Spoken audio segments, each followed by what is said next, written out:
Reporter breaking. Palakkad brewery സംബന്ധിച്ച് LDF യോഗത്തിൽ നടന്ന ചർച്ചകൾ പുറത്തു പറയരുതെന്ന് നേതാക്കൾക്ക് കർശന നിർദ്ദേശം. കൺവീനർ TP രാമകൃഷ്ണനാണ് നിർദ്ദേശം നൽകിയത്.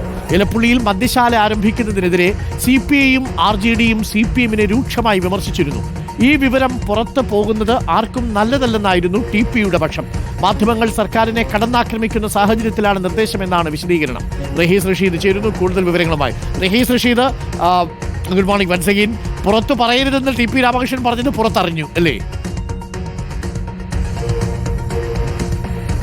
സ്വാഭാവികമായും അത്തരം വിവരങ്ങൾ പുറത്തു വരുമല്ലോ. ഇതിനകത്ത് ഒരു എന്താ പറയുക, നമുക്ക് തോന്നുന്ന ഒരു കൗതുകം, LDF യോഗത്തിൽ പങ്കെടുക്കുന്ന നേതാക്കളെന്ന് പറയുന്നത് ഇപ്പോൾ CPMനെ സംബന്ധിച്ചാണെങ്കിൽ മുഖ്യമന്ത്രി Pinarayi Vijayan, MV Govindan, TP Ramakrishnan, CPIയിൽ Binoy Viswam, revenue മന്ത്രി K രാജൻ, E ചന്ദ്രശേഖരനെ പോലുള്ള വളരെ സീനിയർ മോസ്റ്റായ ഒരു നേതാവ്, K കൃഷ്ണൻകുട്ടി ഉണ്ടാവും, മന്ത്രി KB ഗണേഷ് കുമാർ ഉണ്ടാവും, NCPയിൽ നിന്ന് AK ശശീന്ദ്രൻ ഉണ്ടാകും, അങ്ങനെ ഏറ്റവും മാത്യു ടി തോമസ് അല്ലെങ്കിൽ അഹമ്മദ് ദേവർകോൽ മുൻ മന്ത്രി, അങ്ങനെ ഏറ്റവും പ്രധാനപ്പെട്ട നേതാക്കൾ പങ്കെടുക്കുന്ന ഒരു യോഗത്തിലാണ് ഈ യോഗത്തിലെ വിവരങ്ങൾ നിങ്ങളാരും പുറത്ത് പറയരുത് എന്ന് TP രാമകൃഷ്ണനെ പോലുള്ള മറ്റൊരു മുതിർന്ന നേതാവ് പറയുന്നത് എന്നതിൽ ഒരു പ്രശ്നമുണ്ട്. കാരണം ഏതെങ്കിലും ഇപ്പം യൂത്ത് കോൺഗ്രസിൻ്റെ ഒരു യോഗം നടക്കുന്നു, DYFIയുടെ ഒരു യോഗം നടക്കുന്നു, ഇതിലെ വിവരങ്ങൾ നിങ്ങൾ പുറത്ത് പറയരുത് എന്ന് പറയുന്ന ലാഘവത്തോടെ പറഞ്ഞു എന്നാണ് അതിൽ പങ്കെടുത്ത ഒരു നേതാവിനോട് സംസാരിച്ചപ്പോൾ മനസ്സിലായത്.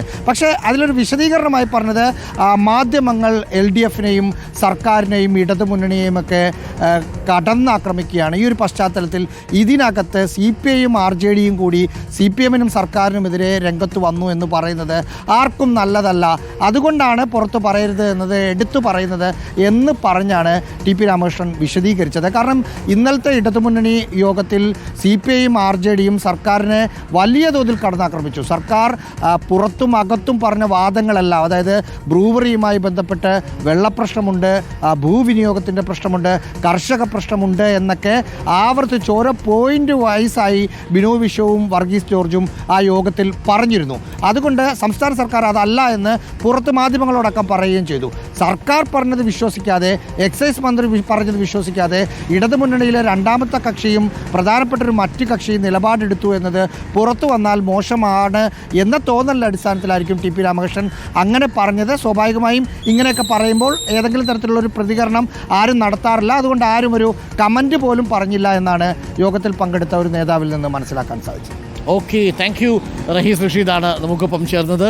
LDFിൻ്റെ യോഗത്തിന് ശേഷം ഇക്കാര്യങ്ങളൊക്കെ പുറത്തു വന്ന് RJDയും CPIയിലെ നേതാക്കളുമൊക്കെ പ്രതികരണമുണ്ടാവും. ആ പ്രതികരണമുണ്ടായാൽ LDFിൽ ഭിന്നത എന്ന വലിയ തലക്കെട്ടോടുകൂടി നമ്മൾ വാർത്ത കൊടുക്കും. അത് ഭയന്നാണ് TP രാമകൃഷ്ണൻ ഇങ്ങനെ ഒരുപക്ഷെ LDF യോഗത്തിൽ പറഞ്ഞിട്ടുണ്ടാവുക. പക്ഷേ ഓരോ പാർട്ടിക്കും അതിൻ്റേതായ അസ്തിത്വമില്ലേ, അതിൻ്റേതായ ഐഡൻറ്റിറ്റി ഇല്ലേ, അവരുടെ അവകാശങ്ങളൊക്കെ ഇല്ലേ എന്നുള്ളതാണ്. മുന്നണി മര്യാദ പാലിക്കുന്നതിനോടൊപ്പം പാർട്ടിക്ക് തങ്ങളുടെ അഭിപ്രായം പറയാനുള്ള അവകാശവും ഒക്കെ ഉണ്ടാവണം എന്നുള്ളതാണ്. അഭിപ്രായം പുറത്തുപോയി പറയരുത്, അത് മാധ്യമങ്ങൾ വലിയ വാർത്തയാക്കി മാറ്റും എന്നുള്ളത് സ്വാഭാവികമായിട്ടുള്ളൊരാശങ്കയാണ്. പക്ഷേ അങ്ങനെയൊന്നും പറയാതിരിക്കില്ലല്ലോ ഈ നേതാക്കൾ. അവർക്ക് അവരുടേതായ പാർട്ടിയുടെ കാര്യങ്ങൾ കൂടി നോക്കണ്ടേ.